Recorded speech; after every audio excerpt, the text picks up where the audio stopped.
안녕하세요.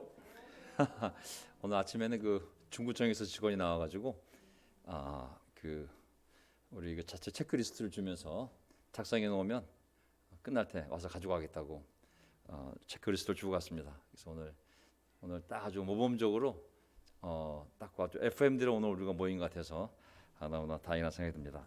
자, 우리 집에서 온라인으로 보고 계신 여러분, 몸은 또 그쪽에 있지만 또 영으로 또 마음으로 함께 하시는 줄 믿습니다. 네, 오늘 또 이렇게 어머님도 오셨지만은 우리 지성이 맨 앞에 저하고 정면을 바라보고, 네, 우리 또 서지혜, 또 우리 진이와 함께 또 집에 있는 우리 많은 우리 승훈이부터 시작해서 또 예중이, 은찬이, 유찬이, 또 승우, 진우, 또 군대에 있는 정찬까지 몸은 다 다운돼 있지만 또 마음으로 영으로 또 우리 함께하는 점 있습니다. 또 재미난 것은요, 우리 일전에 우리 박규섭 자매님의 그 남편 되시는 우리 윤 교수님 한번 또 돈을 기증한 게 있어가지고 그걸로 우리 또 아이들 주일날 어려운 발걸음 했는데 같이 맛있는 거라도 점심 사줄 수 있게끔 하게 돼서 너무 다행이라는 생각이 들고요.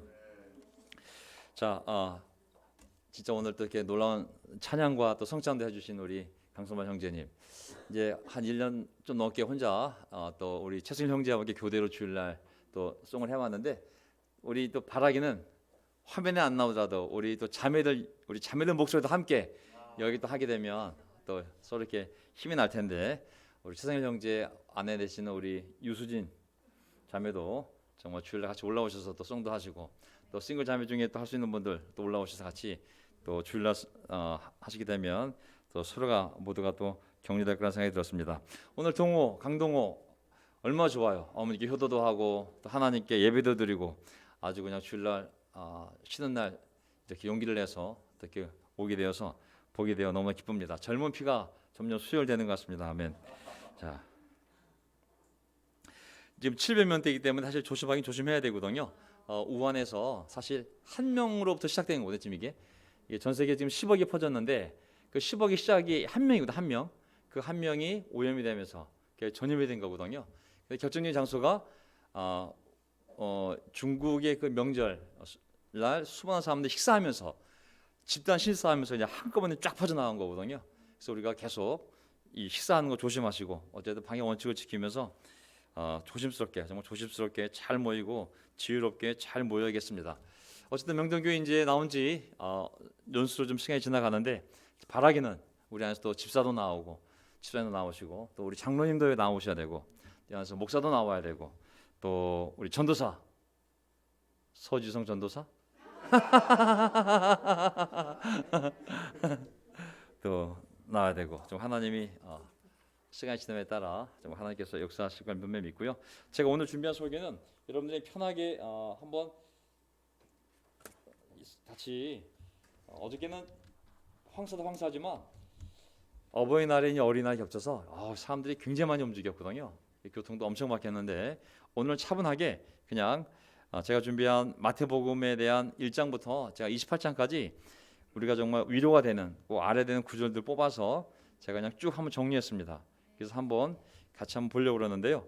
자, 아이고야, 잠시만요. 제가 오긴 일찍 왔는데 이 설교를 띄워놨어야 되는데 띄우지 못했거든요.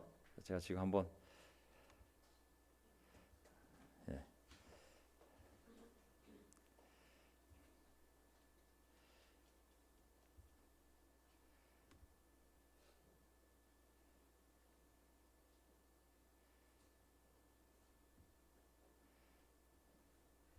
편히 잠깐만 기다려 보세요.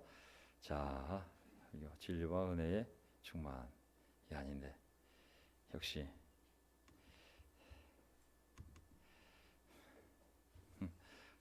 오늘 제가 일찍 와서 항상 설교를 띄워놨어야 되는데 오늘 제가 딴 생각하느라고 설교를 띄우지를 못했습니다. 제가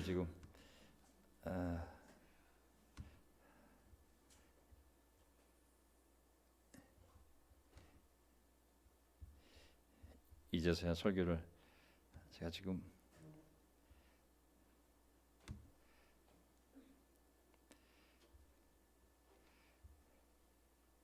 자,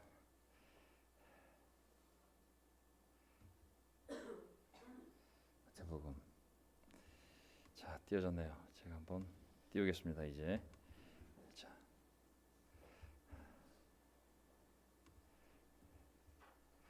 어떻게 화면이 나옵니까? 제가 지금 옮겼거든요. 한번 화면 좀 띄워보시겠어요? 네, 띄웠어요. 그럼 제가 처음부터 자 우리 동호 형제한테 동호 씨에게도 제가 부탁을 드렸어요. 성경 공부 따로 할 거 아무것도 없다. 설교 내용 자체가 하나님 말씀이기 때문에 거기 다 성경 똑같은 성경 보고 하는 거니까 그냥 편안하게 설교가 성경 공부다 생각하고 그걸 이해하면 된다고 제가 부탁을 드렸는데 우리 모두 그냥 함께 하나님 말씀을 통해서 한번 그냥 제가 인위적으로 어떤 걸 딱 뽑아서 하기보다는 1장부터 28장까지 그냥 쭉 한번 중요한 말씀만 그냥 뽑아서 한번 가볼 테니까 한번 같이 살펴서 좋겠습니다. 자, 세례 요한도 그렇고 예수님도 오셨고 핵심이 그거거든요. 회개하여라 하나님 나라가 가까이 왔다. 하나님 나라 가까이 왔다는 것은 시간적으로도 가까이 왔지만 공간적으로도 네 앞에 와 있다고. 내가 네 옆에 있다는 것 자체가 내가 하나님 나라라고. 네 옆에 벌써 하나님 나라가 와 있는 거라고 그 말씀하신 거거든요. 교회 안에 들어와 있다? 이건 이미 하나님 나라 안에 발을 하나 담근 것과 똑같아요. 사실 굉장히 가까이 와 있는 거죠. 사실은. 예. 그래서 오늘 설교 주제를 보게 되면 예수님의 가르침과 예수님의 삶에 대해서 한번 쭉 훑어보면서 우리의 마음과 삶을 한번 잠깐 살펴보도록 하겠습니다. 자, 저는 세 가지 포인트가 굳이 만든다면 예수님이 광야에서 시험 받으셨을 때 그가 성경 구절을 인용하면서 하셨던 말씀이 있으시거든요. 사탄에게 첫 번째 포인트, 자, 사람이 빵만으로 살 것이 아니라 하나님의 입에서 나오는 모든 말씀을 살 것이다. 사람이 빵만으로 살 것이 아니라 하나님의 입에서 나오는 모든 말씀을 살 것이다. 또 예수님이 두 번째 어떤 말씀을 사용하셨냐면 마귀한테 주 너의 하나님을 시험하지 말아라. 우리가 빵 먹는 문제로 세상 사는 것으로 하나님을 함부로 이용하지 말고 시험하지 말라고. 주 너의 하나님을 시험하지 말아라. 세 번째는 유혹이 왔을 때 예수님이 사탄에게 뭐라고 말씀하셨냐면 주 너의 하나님께 경배하고 그분만을 섬겨라. 오직 하나님께 경배하고 오직 하나님만을 섬겨라 라고 하시면서 그 유혹을 다 이겨내시고 시험을 마치신 걸로 우리가 알고 있습니다. 자, 제가 마태복음 1장부터 시작해서 중요한 내용들을 한번 짚고 넘어가면서 한번 전체 우리의 신앙을 또 삶을 짧게나마 한번 뒤돌아보는 시간을 가져보도록 하겠습니다. 마태복음 1장 1절을 보게 되면 이렇게 시작합니다. 아브라함 자손 그리고 다윗 자손인 예수 그리스도의 족본이라다. 예수 그리스도는 누구냐면 아브라함 자손. 아브라함은 누구냐면 알다시피 믿음으로 구원받는 사람의 조상이잖아요. 그렇기 때문에 아브라함이 중요하고 우리도 아브라함의 믿음의 후손이거든요. 다윗의 자손. 왜 다윗이 중요하냐면 다윗은 하나님께서 약속했잖아요. 너의 후손 중에서 내가 세운 나라의 왕들이 영원히 나올 거라고. 그래서 이제 인간 왕들은 다 죽었지만 이제 예수 그리스도께서 다윗의 후손으로서 하나님의 나라를 다스릴 왕으로 오셨기 때문에 바로 아브라함의 자손이요 다윗의 자손인 예수 그리스도의 계보는 이러하다 그러면서 이 두 인물을 앞에 내세웠음을 알 수가 있습니다. 자, 마태복음 3장 1절을 보게 되면 이제 예수님 오시기 전에 예수님이 왔을 때 사람들 마음이 준비돼야 되기 때문에 사람들의 마음을 준비시키기 위해서 먼저 보낸 하나님의 종이 있는데 그게 바로 세례자 요한이었습니다. 그래서 세례자 요한이 유대 광야에서 어떻게 얘기했냐면 핵심 하나거든요. 회개하라고. 하나님께 돌아올 준비를 하라고. 하나님께 돌아올 준비를 하라. 회개라는 것이 하나님께로 돌아서는 걸 얘기하는 거거든요. 하나님께 돌아올 준비를 하라고. 하늘나라가 가까이 왔다. 로마 제국이 아니라 이 땅에 세워진 나라가 아니라 하나님이 직접 통치하시는 하나님이 직접 지배하시는 나라가 정말 가까이 왔다고. 빨리 돌아서라고. 이 내용이 세례 요한의 핵심 메시지였습니다. 그러면서 마태복음 3장 8절 회개에 알맞은 열매를 맺으라. 사람들이 삶은 바꾸지 않고 많은 종교 지도자들이 겁이 나니까 그냥 보험 드는 것처럼 사망보험 드는 것처럼 세례 요한한테 형식적인 세례 받으려고 하니까 필요 없다고. 형식적인 세례가 중요한 것이 아니라 네 삶이 바뀌었다는 것을 보이라고. 회개에 알맞은 열매를 맺으라 라고 도전을 주는 것을 볼 수가 있습니다.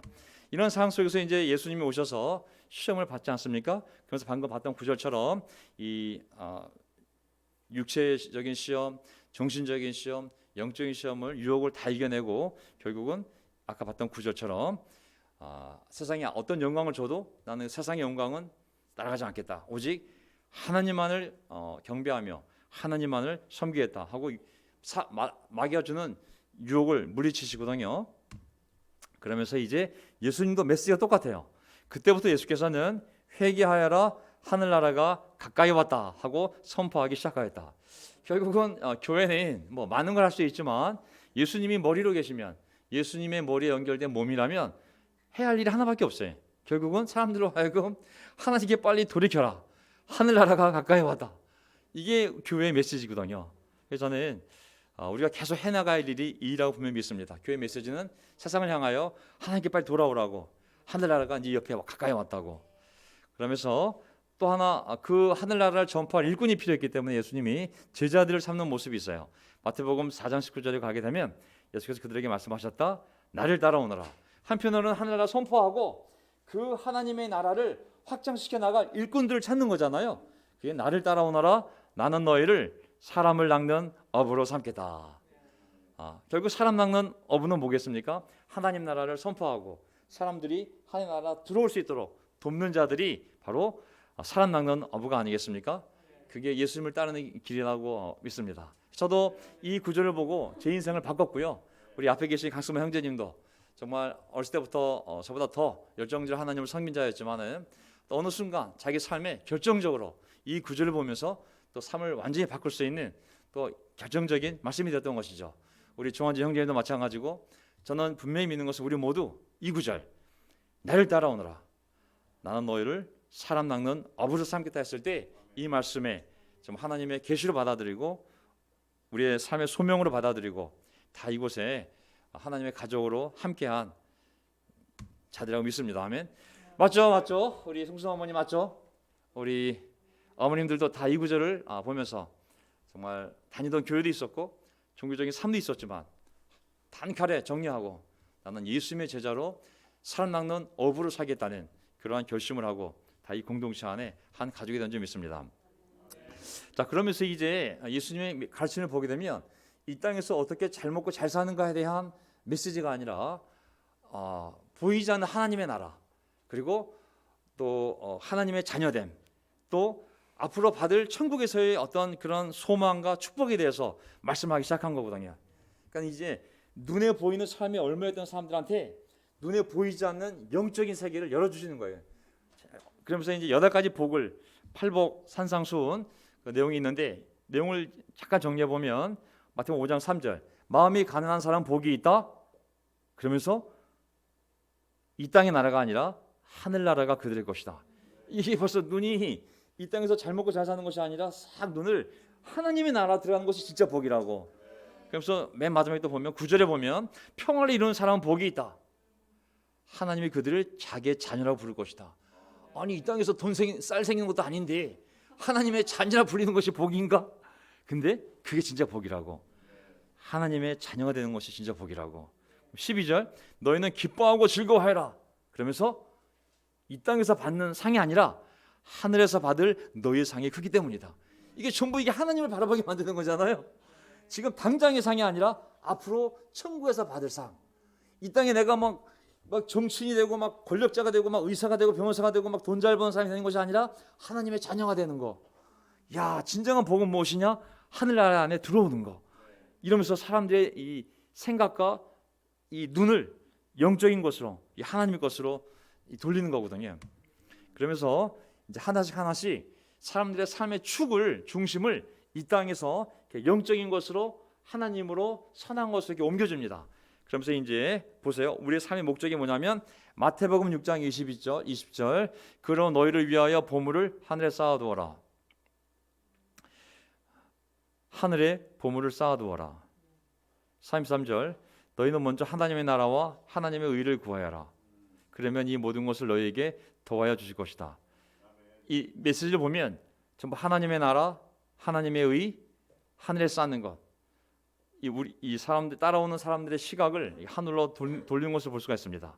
그러면서 이제 5장, 6장, 7장이 이제 예수님의 그 산상수훈으로서 다 연결된 건데 그 5장, 6장, 7장의 결론이 뭐냐면 그러므로 내 말을 듣고 그대로 행하는 사람은 반석 위에다 자기 집을 지은 슬기로운 사람과 같다고 할 것이다.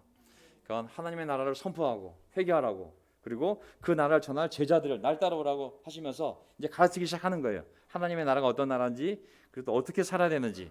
그러면서 내 말을 듣고 그대로 행하는 사람은 반석 위에다 자기 집을 지은 슬기로운 사람과 같다고 할 것이다. 하늘에 자기의 복을 쌓는 사람, 그게 정말 슬기롭고 지혜로운 사람이라는 거죠. 그러면서 이제 본격적으로 하나님의 아들이 왜 하나님의 아들인지를 이제 증거해 보이기 시작하는데, 그게 바로 기적입니다. 기적. 그 기적들, 이적들. 사람이 할 수 없는, 사람이 도저히 할 수 없는 일들을, 이런 기적들을 행하면서 예수님이 하신 말씀이 사람의 말이 아니라 하나님의 말임을 증거하는 거거든요. 근데 그 하나님의 기적을 행할 때 아무에게나 막 행하는 것이 아니라 조건이 있어요. 아무나 그냥 아무나 제비 뽑아서 그냥 해준 것이 아니라, 투표해서 해준 것이 아니라 뭘 보고 그 기적을 행하셨어요. 그게 뭘 봤나 보세요. 마태복음 8장 8절. 로마 백부장이 대답하였다. 예수님, 나는 주님을 내 집으로 모셔드릴 만한 자격이 없습니다. 그저 한마디 말씀을 해주십시오. 그러면 내 종이 나을 것입니다. 어떤 백부장의 종이 죽을 병에 걸렸을 때 예수님이 그 종을 고치려고 그에게 가려고 했을 때 그 백부장이 뭐라 그랬냐면, 로마 사람에도 불구하고 우리 집까지 이 먼 길 오실 필요 없다고. 아니, 하나님이신데 하나님이 굳이 우리 집에 올 필요가 있겠습니까? 거기서 얘기해도 여기 있는 종이 낫지 않겠습니까? 당신이 하나님이신데 말씀만 한마디 해주십시오. 그랬더니 진짜 예수님이 말씀하시자마자 그 시간에 그 종이 낫는 이야기가 기록되어 있는 거거든요. 그래서 예수님이 이제 그 믿음을 강조하는 이제 부분에서 이 사건들을 계속 기록해 놓습니다. 9장 22절을 보게 되면 12년 동안 피를 앓던 혈루병을 앓던 여인이 예수님을 찾아와 만진 사건이 있습니다. 그 예수께서 돌아서서 그 여자를 보시고 말씀하셨다. 기운을 내어라. 따라 너의 믿음이 너를 구원하였다. 바로 그때에 그 여자가 나았다. 결국은 성경은 기적을 믿음과 연결시키고 있어요. 하나님 우리를 구원하시는데 우리 편에서 해야 할 일이 있다고. 그것은 구원받고자 하는 사람의 믿음인 거죠. 믿음이 내 종을 구원하고 싶어도 내게 믿음이 필요하고, 그리고 내 자신이 구원받고 싶다면 또한 나에게 믿음이 필요한 것이죠. 너의 믿음이 너를 구원하였다. 우리가 세례 받아서 구원받은 것이 아닙니다. 예수를 믿어서 구원받은 것입니다. 아멘. 세례 받을 때 구원받은 것이지 세례가 우리를 구원한 것이 아닌 거거든요. 믿음으로 구원받는 것. 우리의 믿음을 통해서 하나님의 은혜로 우리가 구원받는 것이죠. 언제? 세례 받을 때. 세례가 구원의 주체가 될 수 없습니다. 자, 마태복음 9장 29절. 자, 또 소경들이 와서 예수님께 눈을 고쳐달라고 했을 때 여기 보세요. 예수께서 그들의 눈에 손을 대시고 말씀하셨다. 너희 믿음대로 되어라. 굉장한 거잖아요. 작은 믿음이면 작게, 큰 믿음이면 크게. 너희 믿음대로 되라고. 내 능력대로가 아니라 너희 믿음대로. 엄청난 일이 그런 거거든요. 정신적 질병, 육체적 질병, 영적 질병을 예수님이 고쳐주셨을 때 조건이 뭐냐면 아무나 뽑은 것이 아니라 무작위로 믿음 있는 사람, 그 믿음대로 된 거거든요. 마태복음 14장 27절. 예수께서 그들에게 말씀하셨다. 안심하여라. 나다. 두려워하지 말아라. 저는 우리가 정신적으로 이 세상을 살면서 많은 두려운 일들이 벌어지거든요. 사실 어떻게 보면 날마다 두렵다는 것도 틀린 말이 아닐 것 같아요. 날마다 불안한 것도 틀린 말이 아닌 것 같아요. 사실은 항상 불안함과 두려움이 노출되어 있거든요. 근데 그 반대편으로 말씀하시잖아요. 나에 대한 믿음을 가지라고. 그것을 이길 수 있는 힘은 바로 하나님에 대한 믿음인 거거든요. 마태복음 14장 31절. 예수께서 큰 손을 내밀어서 그를 붙잡고 말씀하셨다. 믿음이 적은 사람아, 왜 의심하였느냐. 베드로가 믿음을 갖고 배 밖을 나와서 물 위를 걸었지만, 예수님을 바라볼 때는 걸었지만 믿음 때문에 그 눈이 파도를 보았을 때, 풍랑을 보았을 때는 그만 물에 빠지지 않습니까? 그때 예수님이 하신 말씀이 왜 의심하였느냐. 믿음이 적은 사람아. 계속 예수님의 도전은 우리에 대한 믿음임을 알 수 있어요. 믿음. 우리에게 정말 중요한 건 믿음입니다. 아멘. 세례 받기 전이나 세례 받은 후나 똑같은 믿음입니다. 마태복음 15장 28절 여자여 참으로 너의 믿음이 크다. 너의 소원대로 되어라. 바로 그 시각에 그 여자의 딸이 나왔다. 아시죠? 이 수로베니까 여인이 정말 자기 딸을 위해서 막 개 취급을 당하더라도 정말 예수님 제 딸 고쳐주세요. 그래 저 개입니다. 개. 저 개라 생각하시고 그 주인 상에서 떨어진 부수기라도 먹게 해주세요. 예수님이 보더니 야, 이 여자가 진짜 너무 이게 감동이 돼서 원래 계획이 없었는데 불구하고 이방 여자인 그 여자의 믿음을 보시고 네 소원대로 되어라. 바로 그 시각에 그 여자의 딸이 나왔다. 모든 게 믿음입니다. 아멘. 네. 믿음을 잃어버리는 것을 가볍게 생각하지 마세요. 저나 여러분이나 믿음을 잃는 거 좀 믿음이 없어요. 좀 믿음이 좀 많이 없어졌어요. 그 말이 제일 무서운 말이에요. 그건 뭐냐면 믿음이 잃었다는 얘기가 뭐냐면 귀신이 들어갔다는 얘기인 거거든요. 이게 우리가 진공 상태에 있으면 진공 상태에서 믿음이 있다고 없는 거는 믿음이 줄어들었구나. 이게 진공 상태가 아니라 마귀가 지배하는 귀신이 들끓는 세상인 거거든요. 믿음이 있을 때 하나님이 우리 안에서 그것들을 막다가 믿음이 없을 때 진공 상태라면 들어올 게 없지만 영적으로 귀신이 들끓는 이 세상에서 믿음이 빠지면 쑥 뭐가 들어오겠어요? 마귀의 유혹, 마귀의 역사가 일어나잖아요. 잘못하면 군대 귀신이 들어간다고 수많은 귀신이 그의 삶을 무너뜨릴 수 있거든요. 절대로 우리가 믿음 잃는 것을 가볍게 여기면 절대 안 됩니다. 우리는 계속 믿고 앞으로 나가야 돼요. 뒤를 돌아볼 필요가 없어요. 그러면서 이제 우리 믿는 자들이 세상에 나가서 어떻게 살아야 되냐면 우리에게 지혜를 주시는 거죠. 보아라, 내가 너희를 내보내는 것이 이제 마치 양을 이리떼 가운데로 보내는 것과 같다. 양을 이리떼 가운데로 보내는 것 같다. 아까 얘기했잖아요. 이 세상이 마귀가 들끓고 귀신이 들끓는 세상이라고. 내가 너희를 전도하라고 내보내지만 내 심정적으로 보면 마치 양을 이리떼 가운데로 보내는 것 같다. 야, 이리떼 가운데로. 이리가 한 마리가 있어도 무서운데 이리떼 가운데로 양을 보내는 것 같다고. 얼마나 세상이 무서운 세상이에요. 그렇죠? 그러하니 너희는 뱀과 같이 슬기롭고 비둘기와 같이 순결하여라. 뱀과 같이 슬기롭고 비둘기와 같이 순결하여라.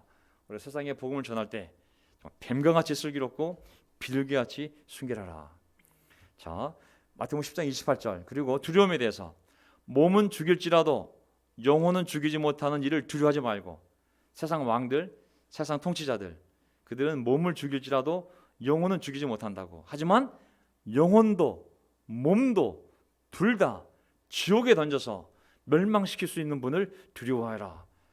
그러니까 하나님을 참되게 두려워하면 세상의 두려움을 이겨내고 하나님께 나올 수 있거든요. 하나님에 대한 두려움보다 세상 사람에 대한 두려움이 더 커지면 결국 교회에 나올 수가 없는 것이죠. 자, 정말 두려울 분은 하나님이라고. 그러면서 10장 39절 예수님을 따르는 삶에 대해서 잘 생각해 보라고. 자기 목숨을 얻으려는 사람은 목숨을 잃을 것이요. 이순신 장군 아닙니다. 자기 목숨을 얻으려는 사람은 목숨을 잃을 것이요. 나를 위하여 자기 목숨을 잃는 사람은 목숨을 얻을 것이다. 이게 역설적이긴 하지만 하나님을 위해서 목숨을 버리는 자는 거꾸로 목숨을 얻을 것이요. 자기 목숨을 얻기 위해서 하나님을 부인하는 자는 거꾸로 지가 구하려는 그 목숨을 오히려 잃게 될 거라고. 자, 다 우리가 이런 확신을 가지고 함께 이 길을 가는 줄 믿습니다. 아멘. 예. 마태복음 10장 42절 내가 진정으로 너에게 말한다. 이제 공동체 안에서의 우리 관계.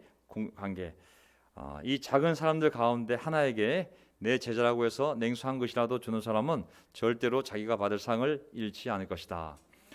너희 가운데 하나에게 내 제자라고 해서 냉수 한 그릇이라도 주는 사람은 절대로 자기가 받을 상을 잃지 않을 것이다. 그래서 저는 교회 장로를 보면 장로의 기준이 뭐가 있겠습니까? 어떤 기준보다도 장로의 기준은 나그네를 잘 대접하고예요. 나그네를 잘 대접하고. 저는 우리 강승마 형제 자녀들 중에 아들이 3명이에요, 사실은. 제가 이번에 군대 내 아들을 보내면서 군대 간다는 얘기를 차마 못 꺼낼 정도로 여기 3명이나 갔다 왔어요, 벌써. 그러니 한 명 보낸다고 그냥 제가 뭐 힘들다고 얘기를 할 수가 없잖아요, 사실은. 애들이 다 군대 잘 갔다 왔고 또 아들 3명이 다 부모님에게 굉장히 순종적이에요. 교회가 혼란스러울 때 잠시 신앙을 떠났지만 그 아버지와의 관계, 어머니와의 관계를 보면 굉장히 훌륭한 아이들이거든요. 그래서 저는 언젠가 정말 하나님께서 다 정말 돌아오게 하셔서 이 안에서 정말 다 신앙이 회복되기를 바라고, 또 우리 여기 지성이하고 지혜 있지만 사실 부러운 과정 아니겠습니까? 뭐 서울대 가면 뭐 하겠습니까? 뭐 하버드 가면 뭐 하겠어요? 아니 집이 열채 있으면 뭐 하겠어요? 애들이 속썩이면 꽝이에요 사실은. 정말 아이들이 이렇게 주일날 앞에 앉아 있는 모습 보니 저도 정말 진이가 저 뒤에 앉아 있지만 나 진이가 안 보이더라고요. 교회 안에서 설교 딱 하고 쳐다보는데 그때부터 안 보이더라고요. 제가 어디 가지 했더니 저 경비실 아저씨랑 텔레비 보고 앉아 있더라고요. 주식 경비실가 가지고 이거 봤더니 억지로 오긴 왔는데 딱 설교하면 경비실 가서 아저씨랑 둘이 친하게 텔레비 보고 이게 억지로 안 되거든요. 신앙이 사실은. 설마 지성이가 억지로 받겠어요? 아멘. 저는 어쨌든 우리 아이들 집에서 다 또 방송하고 있겠지만은 자 어쨌든 어떤 어려운 상황 속에서도 계속 신앙으로 나아가야 됩니다. 우리 여기 또 우리 싱글 자매들도 저는 여러분들이 뭐 어떤 이유에서보다도 하나님을 사랑하기에 또 하나님에 대한 확신을 가지고 그 어려운 시간을 이겨내고 정말 금보다 더 귀한 믿음으로 이 자리에 하나님을 향하여 서 있는 줄 믿습니다. 아멘. 아마 신앙이 약했더라면 다들 쓰러지지 않았을까 싶어요.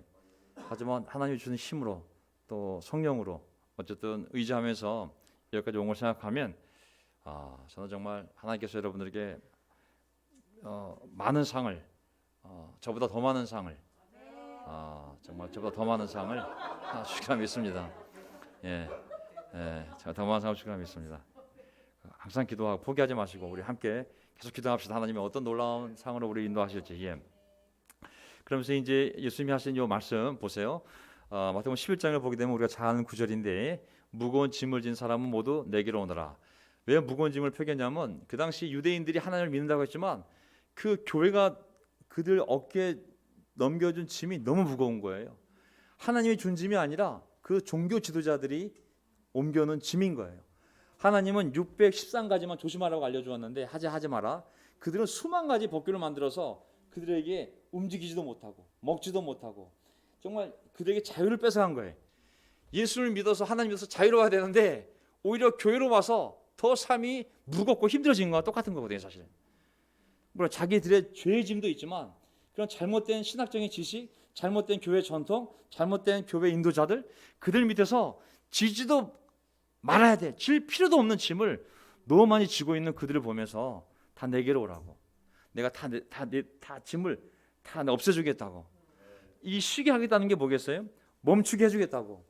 그 길을 가지 말라고. 그는 하나님이 원하는 길도 아니고 하나님 말씀에 나온 것도 아니고 그냥 종교 지도자들이 바리새파, 사두개파 너희 종교 지도자들이 하나님을 알지도 못하면서 너희 어깨에 옮겨놓은 짐이라고. 내가 다 없애버리겠다고. 나에게 오라고. 나에게. 나는 온유하고 겸손하니 나는 정말 친절한 사람이라고. 나는 오는데 문턱이 안 높다고. 내 바로 옆에 와 있지 않냐고. 나는 뭐 돼지세상 뭐 제사장 이런 무서운 형식이 아니라 옆집 아저씨라고. 그냥 편하게 오라고. 나 정말 너무 친절하고 낮은 사람이니 빨리 와서 쉽게 와서 내 멍이를 배우고 나한테 배우라고. 그러면 너희는 영혼의 쉼을 얻을 거예요. 앞에 있는 마음과 뒤에 있는 마음이 틀린 단어입니다. 앞에 있는 나는 마음이 온유하고 겸손하니 이 마음은 하트, 영어로 하트, 헬라어는 카르디아. 뒤에 있는 마음은 카르디아, 하트가 아니라 푸시케라는 영혼, 너의 존재, 너 영혼이 쉼을 얻을 것이라고. 그래서 사람은 오직 예수님 안에서만 쉼을 얻을 수가 있어요. 아멘. 예수님께 오면 잘못된 교회, 잘못된 전통, 잘못된 교리, 잘못된 신조, 잘못된 관계가 그 사람 어깨 위에 올려놓은 짐을 예수님이 다 없애버려요. 그리고 자기 멍에를 탁 얹혀주면서 나랑 함께 가자고. 내 멍에는 편하고 내 짐은 가볍다. 또 우리가 하나님을 믿지 않아도 삶에서 오는 무게감이 있지 않습니까? 우리 죄에서 또 우리 잘못된 사고방식, 생활방식에서 오는 잘못된 관계 얼마나 많은 짐이 있습니까? 예수님 안에 오면 다 정리를 해줍니다. 하나님이. 자를 건 자르고 버릴 건 버리고 사과할 건 사과하고 용서할 건 용서하고 용서를 구할 건 용서를 구해서 하나님의 그 무거운 관계들을 다 정리해 주십니다. 아멘. 그래서 반드시 예수님께로 나와야 됩니다. 다른 길이 없어요. 마태복음 13장 23절 그러면서 이제 좋은 땅 비유를 하잖아요. 좋은 땅에 뿌린 씨 말씀을 듣고 깨닫는 사람, 이 사람 열매 맺되 100배, 60배, 30배 결실을 맺는다. 그래서 하나님을 따를 때 그냥 믿고 천당 가는 게 중요한 것이 아니라 여기 보면 삶의 열매를 맺는 것, 정말 그 삶의 변화, 성령의 열매, 내적인 열매, 성령의 열매, 외적인 열매, 내 삶을 보고 사람들이 전도가 되어서 그리스도인이 되는 것, 30배, 60배, 100배의 결실을 맺는다 그랬거든요. 그래서 우리가 이런 결실을 맺을 거라 믿습니다. 아멘. 좋은 씨앗이 좋은 씨 비유가 아닙니다. 좋은 땅 비유거든요. 씨는 하나님 말씀, 좋은 말씀, 나쁜 말씀 따로 있는 게 아니잖아요, 그렇죠? 다만 땅의 문제라고. 땅은 사람의 마음, 잘 받아들이는지 받아들이지 않는지. 저는 정말 우리 동호 씨 여기 와 있지만 얼마나 많은 사람의 기도가 있었겠어요, 사실은. 그 형의 기도, 어머니의 기도, 아버지의 기도, 또 여동생의 기도. 야, 제가 보기에는 우리 강동지 목사 그 아들 강민 지금 이제 대학교 1학년이 되었거든요. 저는 강민이가 먼저 하나님 나라 들어오기 전에 삼촌이 먼저 들어오길 바랍니다. 아멘. 그래서 멋지게 정말 우리 조카에게 날 보고 빨리 너도 회개하고 들어오라고. 거꾸로 조카가 오면 안 되잖아요. 이제 순서가 바뀌지 않도록. 그래서 정말 어떻게 해서든 올해 지금 5월 달인데 푸시하는 거 아닙니다. 절대 이거 푸시하는 거 아닙니다. 어쨌든 정말 빨리 들어와서 함께 30배, 60배, 100배 열매를 맺는 그런 삶을 함께 살았으면 좋겠습니다. 아멘. 자, 그러면서 우리의 삶이 보면 결과적으로 보면 종말론적으로 보면 13장 43절 그때의 의인들은 그들의 아버지의 나라에서 해와 같이 빛날 것이다. 우리가 고생하지만 핍박받지만 어렵지만 야 시간 지나가 보라고 완전히 이 다음 구절이 뭐냐면 악인들은 예수를 거절한 자는 불구덩이에 던져서 고통을 당하지만 하지만 예수를 받아들인 의인들은 아버지의 나라에서 해와 같이 빛날 거라고 다니엘서에 나와 있는 거잖아요, 그렇죠? 예. 이런 인생을 우리가 살아가야죠. 그러면서 이제 하늘나라에 들어올 때 어떻게 인식해야 되냐면 이제 하늘나라 비유거든요. 하늘나라는 좋은 진주를 구하는 상인과 같다. 야, 그가 값진 진주 하나를 발견하면 집에 가서 가진 거 다 팔아서 그것을 산다. 야, 알아보는 사람, 진짜 진주를 알아보는 사람. 근데 진짜 진주를 발견했다면 가릴 게 없다고. 1순위 무조건 그 진주 산다고. 왜? 그 진주 샀다가 다시 되팔아도 엄청나게 남길 거니까. 우리가 좀 하나님을 발견하게 되면 망설일 게 없다고. 시간, 돈 이 문제가 되지 않는다고. 죄 짓던 삶 다 갖다 버리고 그 하늘나라 들어온다고. 예. 저는 이런 마음으로 우리가 노력했기 때문에 여기에 와 있는 줄 믿습니다. 아멘. 네, 이것을 좋은 줄 모르고 자꾸 전 술이 더 좋아요. 저는 세상사람 더 좋아요. 이랬다면 우리가 못 들어왔을 텐데 우리가 여기를 딱 발견하고 나서 야 진짜 이 길이다 딱 결심하고 정말 들어온 용기 있는 사람들이죠 우리가 사실. 예. 그러면서 이제 마태복음 10장을 보게 되면 예수님이 이제 교회를 세우는 얘기를 하거든요. 어떻게 말씀하시냐면 이제 예수님이 제자들에게 물어보셨어요. 야 사람들이 나를 뭐라 그러냐? 사람들이 나를 어떻게 생각하니? 그랬더니 아이고 어떤 사람들은요 그냥 랍비라고 생각하고요. 어떤 사람은 그냥 예언자라고 생각하고 어떤 사람은 야 죽었던 세례 요한이 부활했나? 가지각색입니다. 근데 베드로가 딱 하나님의 계시를 받았는지 선생님은 살아계신 하나님의 아들 그리스도십니다. 아주 예쁜 FM 대답을 100점짜리 대답을 했어요. 살아계신 하나님의 아들, 살아계신 하나님의 아들 그리스도 메시아 하나님이 우리를 구원하기 위해서 보내주신 기름 부은 자이십니다. 아주 100점짜리 만점 대답을 딱 했어요. 그러니까 예수님이 나도 너에게 말한다. 너는 베드로다. 반석. 나는 이 반석 위에다가 my church 내 교회를 세우겠다. my church 내 교회. 누구 교회? 목사 교회예요? 장로 교회예요? 평신도 교회예요? 예수님이 나의 교회를 세운다 그랬어요. 여기가 명동교회예요. 명동교회가 누구 교회예요? 예수님이 my church. 예수님이 자기 교회를 세우신 거예요. 어디에 있든지 간에 교회는 예수님의 교회인 거거든요. 만약에 목사든 장로든 그것이 자기 교회처럼 행동한다면 하나님이 진짜 교회의 주인이 누군지 보여주실 거예요. 그의 생명을 가져가서라도 죽음의 문들이 그것을 이기지 못할 것이다. 야, 이 교회가 얼마나 강력한 곳입니까? 죽음이 이 악의 세력이 감당 못하는 곳이 딱 한 곳이 있는데 청와대가 아니라 백악관이 아니라 오직 교회만을 이 죽음의 문들이 감당할 수가 없는 거예요. 절대 이길 수 없다고 그랬어요. 교회 안이 얼마나 안전한 곳이고 얼마나 권세가 있는 곳입니까? 그러니 교회 안에 들어와야죠. 아멘. 아멘 동호. 제가 절대 압박을 주는 거 아닙니다. 아마 제가 어떻게 이 사람이 억지로 신앙할 수 있겠어요? 저는 절대 푸시하는 거 아닙니다. 그냥 편하게 설교 들으세요. 편하게. 또 다음 주 안 올라 또. 편하게 들으세요. 예. 교회가 얼마나 놀라운 것이 우리가 알자는 얘기죠. 내가 예수님이 세운 교회고 죽음의 문이 절대로 이길 수 없는 곳이라고. 마귀의 세력이 마귀가 다른 건 다 무너뜨려도 이 교회만큼은 어떻게 할 수 없는 곳이라고. 야, 얼마나 강력한 곳입니까, 이 교회가. 우리가 이 교회 안에 들어와 있습니다. 그래서 교회 이름이 그리스도의 교회예요. 그리스도의 교회. 그리스도가 세운 교회, 그리스도 소속의 교회, 그리스도 소유의 교회, 그리스도의 교회. 자, 그때 예수께서는 제자들에게 말씀하셨다. 이제 예수님을 따라가는 방법.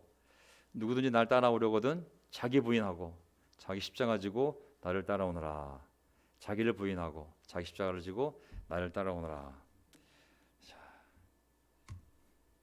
그러면서 이제 하늘나라 어떻게 들어갈 수 있는지 자꾸 어린아이 비유를 드시거든요. 보세요. 어린이들과 하늘나라 연결되어 있죠. 그렇죠? 19장 4절에도 14절에도 하늘나라는 어린이들의 것이라고. 이 하늘나라가 어린이들과 연결되어 있어요. 내가 진실로 거짓말 안 하고 진짜 얘기해 주는데 너희가 돌이켜서 어린이들 같이 되지 않으면 절대로 하늘나라 들어가지 못할 것이다. 19장 14절 또 보세요. 아이들이 달려오니까 막지 말라고. 하늘나라는 이런 어린이들의 것이다. 하늘나라가 어린이들과 연관이 되어 있어요. 네.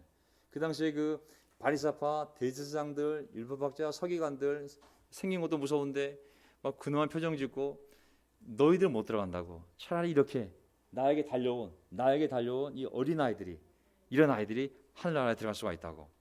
우리가 계속 이런 겸손한 정말 이렇게 어린아이 같은 순수한 마음으로 예수님을 계속 따라가야 된다고 생각합니다. 그래서 교회 안에 이제 공동체 안에 가장 큰 문제가 뭐냐면 예수님이 이제 교회를 세운다고 했으니까 교회 안에서 벌어질 문제 가운데 교회가 분열될 수 있는 교회 안에서 가장 많이 벌어지는 문제가 죄의 문제고 상처 문제거든요.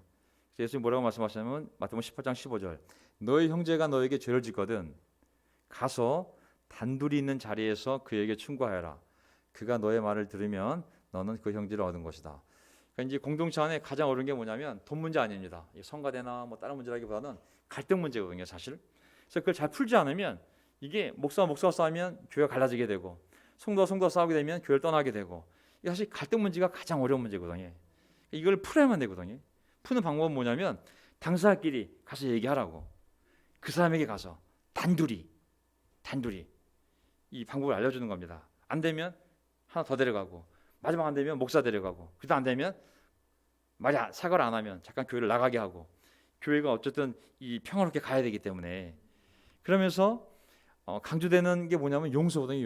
용서가 굉장히 교회 공동체 안에 굉장히 중요한 부분이거든요. 여기 보세요. 마태복음 18장을 보게 되면 7번만이 아니라 70번을 7번이라도 해야 된다. 70번 곱하기 7하면 490번이잖아요. 근데 이 앞구절을 보게 되면 어떤 형제가 너에게 죄를 짓고 와서 사과하거든이 없어요. 어떤 형제가 죄를 짓고 너에게 용서를 구하거든. 용서를 구한다는 표현이 없이 어떤 죄가 죄를 짓거든 7번만이 아니라 70번을 7번이라도 해야 된다. 70 곱하기 7하면 490번. 그러니까 이 제자의 삶에 정말 중요한 게 뭐냐면 공동체 안에서도 마찬가지고 이 죄를 용서하는 거 이게 제일 중요한 거거든요. 어떻게 보면 마태복음 18장 35절 너희가 각각 진심으로 자기 형제자매를 용서해 주지 않으면 나의 하늘 아버지께서도 너희에게 그와 같이 하실 것이다. 야, 우리의 용서와 하나님의 용서를 묶어놔 버렸어요. 네가 용서 안 해줘 너희 형제자매들을 나도 널 용서해 주지 않을 거라고. 구원을 잃는 거거든요, 사실. 이 용서하는 게 굉장히 중요하고, 예수님의 주기도문에도 날마다 우리가 주기도문을 많이 한다면 반드시 오늘 우리에게 일용할 양식을 주시옵시고 우리가 우리에게 죄진 자를 사하여 준 것 같이 우리의 죄를 사하여 주시고, 날마다 이 용서란 개념을 안 떠올릴래 안 떠올릴 수가 없어요. 날마다. 그러니까 저도 날마다 이 용서란 개념을 떠올리면서 혹시라도 내 마음에 남아있을 내가 용서하지 못할 사람들의 이름을 떠올리며 저 날마다 기도해. 날마다. 예수님의 주기도문을 날마다 하는 이상 용서란 개념을 하루도 지울 수가 없어요. 굉장히 중요한 개념입니다. 용서하는 것, 용서를 구하는 것. 네가 용서해 주지 않으면 하나님도 너를 똑같이 용서하지 않을 거라고. 얼마나 무서운 얘기겠습니까? 자, 그러면서 앞부분 잠깐 나면 하고 끝낼게요. 18장을 보게 되면 모이는 것에 대해서, 공동체가 모이는 것에 대해서 예수님이 또 강조하시거든요. 내가 진정으로 거듭 너에게 말한다. 18장 19절. 땅에서 너희 가운데 두 사람이 합심하여 무슨 일이든지 구하면, 두 사람이 합심하여 무엇이든지 구하면 하늘에 계신 내 아버지께서 그들에게 이루어질 것이다. 20절. 두세 사람이 내 이름으로 모여 있는 자리, 거기에 내가 그들 가운데 있다. 결국은 예수님은 계속 사람 붙여주는 거거든요. 혼자 있지 말라고.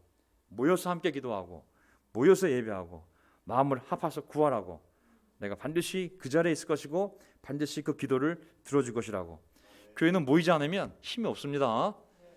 교회는 모이지 않으면 아무런 힘이 없습니다.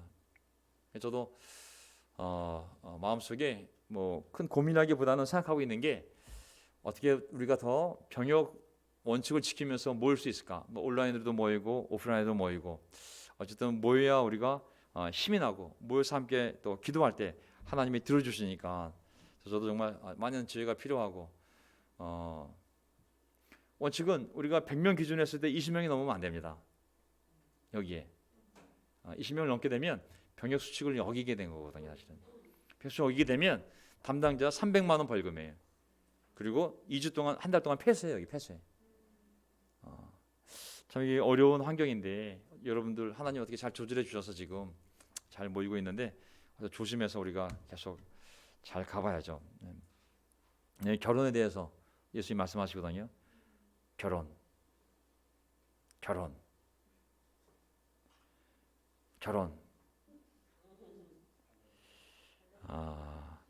그들은 이제 둘이 아니라 한 몸이다. 하나님이 짝지어 주신 것을 사람이 갈라놓아서는 안 된다. 하나님은 결혼이라는 제도를 세웠지 이혼이라는 제도를 세우지 않았거든요. 말라기에 나와 있잖아요. 나는 이혼을 미워한다고, 증오한다고. 절대 젊어서 얻은 네 아내를 배신하지 말라고. 굉장히 강한 언어거든요. 난 증오한다고, 이혼을. 마태복음 19장 9절. 내가 너에게 말한다. 음행한 까닭이 아닌데도 아내를 버리고 다른 여자에게 장가드는 빌 게이츠는 간음하는 것이다. 여기 나오잖아요. 음행한 까닭이 아닌데도 불구하고 아내를 버리고 다른 여자에게 장가드는 사람은 누구나 간음하는 것이다. 간음하지 마라. 십계명에 부모를 공경하라, 살인하지 마라, 간음하지 마라. 굉장히 무서운 계명이거든요. 간음은 옛날에 돌로 쳐 죽였거든요. 레위기법을 보면 간음하는 자는 돌로 쳐 죽이게 돼 있어요. 지금 와서는 이게 인간법으로 이 집에서 그렇지, 하나님 법을 보면 간음이 무서운 거거든요. 예수님은 마음으로도 간음하지 말라, 눈으로도 간음하지 말라 그랬거든요.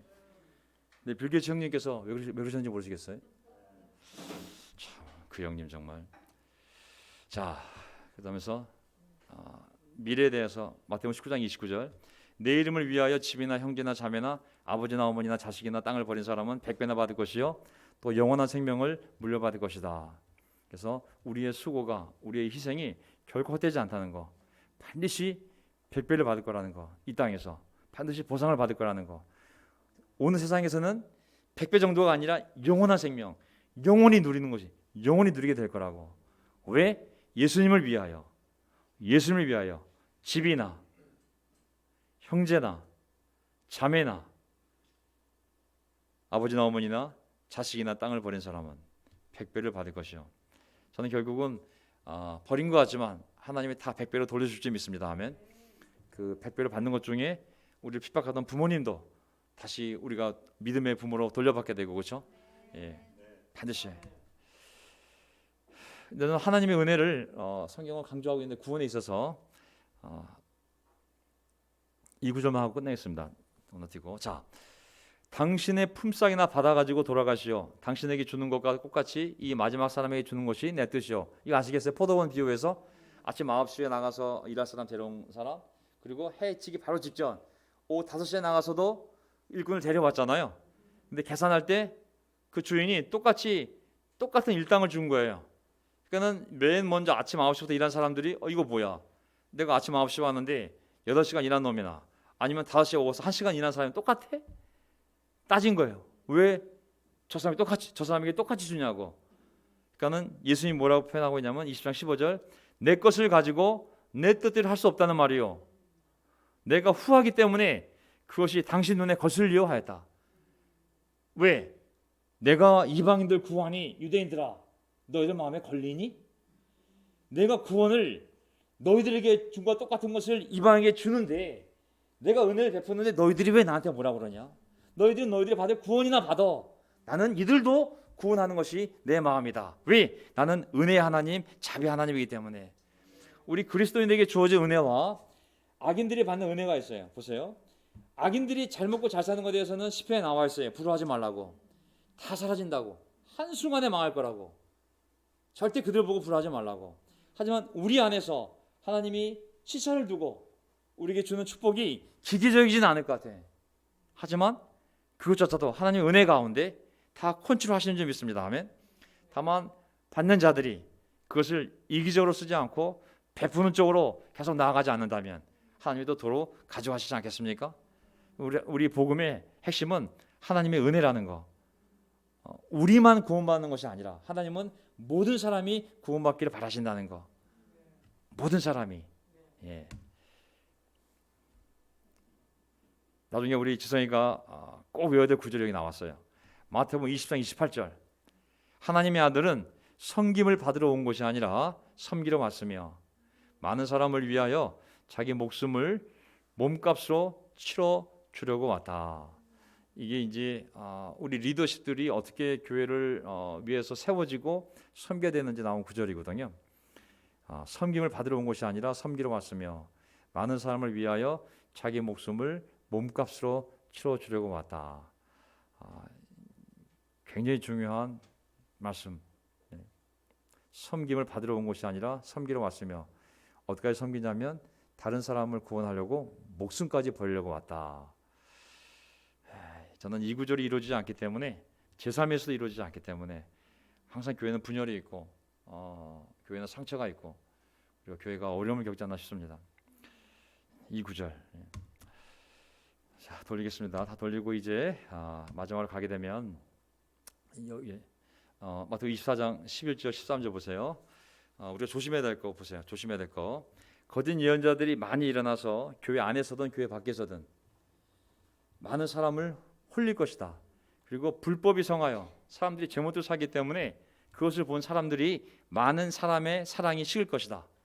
세상에서 벌어진 일들 봐도 정이 떨어지고 교회 안에서 벌어진 일을 봐도 또 정말 사랑이 식을 일들이 많이 있을 거라고.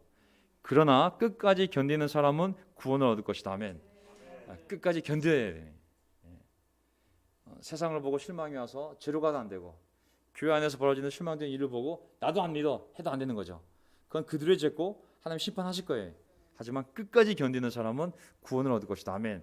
믿는 사람이 구원을 받는 것이 아니라 끝까지 견뎌내는 사람이 구원을 받습니다. 아멘. 믿었기 때문에 들어올 수 있지만 천국에 도달할 때까지는 끝까지 인내해야 돼. 끝까지 인내하면서 우리가 하나님의 능력을 믿으면서 가야 됩니다. 그리고 종말에 대해서 24장이 이제 24장까지가 종말이거든요. 25장까지가 종말이구나. 자, 24장을 보게 되면 예수님이 언제 오실지 모르기 때문에 그날과 그 시각은 아무도 모른다. 하늘의 천사들도 모르고 아들도 모르고 오직 아버지만 아신다. 44절. 그럼 너희도 준비하고 있어라. 너희가 생각하지도 않은 시각에 인자가 올 것이다. 25장 13절. 그러므로 깨어 있어라. 너희는 그날과 그 시각을 알지 못하기 때문이다. 마지막 하나님이 심판하실 텐데 그 심판 날이 열처녀 비유에서도 나오지만 슬기로운 처녀, 미련한 처녀 비유도 나오지만 도둑놈처럼 올 거라는 비유도 있고 하지만 많은 비유가 있는데 핵심은 뭐냐면 너희들이 모르니 날마다 깨어 있으라는 거거든요. 날마다. 유대인들이 아침에 상번제 아침에도 번제를 드리고 그리고 저녁 자기 전에도 번제를 드리면서 항상 하나님 기억했던 것처럼 우리가 아침에 큐티하고 또 기도하면서 항상 깨어 있어야 됩니다. 아멘. 자, 그래서 나는 마태복음 26장을 보게 되면 이제 예수님이 돌아가시기 전에 나의 아버지 내가 마시지 않고서는 이 잔이 내게서 지나갈 수 없는 것이라면 아버지의 뜻대로 해주십시오. 자기 부인 예수님이 말씀하셨던 것처럼 날 따라오려거든 너 자신을 부인해라. 예수님 스스로도 자기 부인을 하는 거잖아요. 내 뜻대로 하지 마시고 아버지의 뜻대로 해주십시오. 결국은 베드로도 예수님을 저주하며 마태복음 26장 나는 그 예수를 알지 못하고 저주하며 맹세까지 하지 않습니까? 나는 그 사람을 알지 못하고 뭐 우리의 모습일 수도 있겠죠. 예수님의 부활 마태복음 28장 6절 보세요. 그는 여기에 계시지 않는다. 그가 말씀하신 대로 그는 살아나셨다. 와서 그가 누워 계시던 곳을 보아라. 예수님이 부활하셨고 또 승천하셨고 그러면서 마지막으로 우리에게 주신 말씀 마태복음 28장 예수님이 처음에 세례 요한에 의해서 오셨을 때 제일 먼저 하신 말씀 가서 복음을 전하여라. 회개하고 하나님 나라 가까이 왔다. 자 그리고 제자들 불렀어요. 베드로, 야고보, 요한 다 불렀어요. 마지막 장 28장도 마찬가지예요. 똑같아요. 다시 1장으로 돌아가서 자 하늘과 땅의 모든 것을 받았으니 너희는 가라고 가서 모든 민족을 예수님의 제자로 만들어서 하나님 아버지와 아들과 성령의 이름으로 세례를 주고 내가 너에게 명령한 모든 것을 그들에게 가르쳐 지키게 하라고. 보아라 내가 세상 끝날까지 항상 너희와 함께 있을 것이다. 다시 1장으로 돌아간 거거든요. 세상에 나가서 회개하라. 하늘나라 가까이 왔으니 너희는 빨리 세례받고 예수님을 믿고 네 안에 들어와라. 그 일을 하는 이상 예수님은 세상 끝날까지 항상 우리와 함께 있을 거라고 하셨거든요. 아멘. 그래서 저는 이 일을 정말 다 함께 예수님이 우리를 부르시는 날까지 언제 그 시각과 그 날을 알지 못하잖아요. 우리 인생이 언제 끝날지 예수님이 언제 올지 우리는 모르지만 언제인지 모르지만 우리가 이 명령을 받들어서 정말 세상 끝날까지 우리 인생의 끝날까지 우리가 이 명령을 겸손하게 수행해 나간다면 하나님은 끝날까지 우리와 함께 할 것이고 우리의 입을 것, 먹을 것, 마실 것, 살집, 관계, 부모님, 배우자, 자녀 모든 것에 대해서 걱정하지 말라고 내가 모든 것을 공급하겠다는 약속을 믿고 우리가 이 일을 함께 하기를 바랍니다. 저는 우리 동호 씨하고도 함께 하고 싶어요. 정말 함께 정말 이 선한 일을 하면 얼마나 기쁠까요? 죽음 일보 직전에 예수를 믿어 그 천당에 갈 수도 있지만 그것보다 더 젊었을 때 예수를 믿어 우리가 함께 이 선한 일을 많이 하고 많은 열매를 맺고 갈 수 있다면 얼마나 영광스러울까요? 예, 우리 함께 그 날이 오기를 바라면서 오늘 설교를 마치겠습니다. 감사합니다. 예. 예.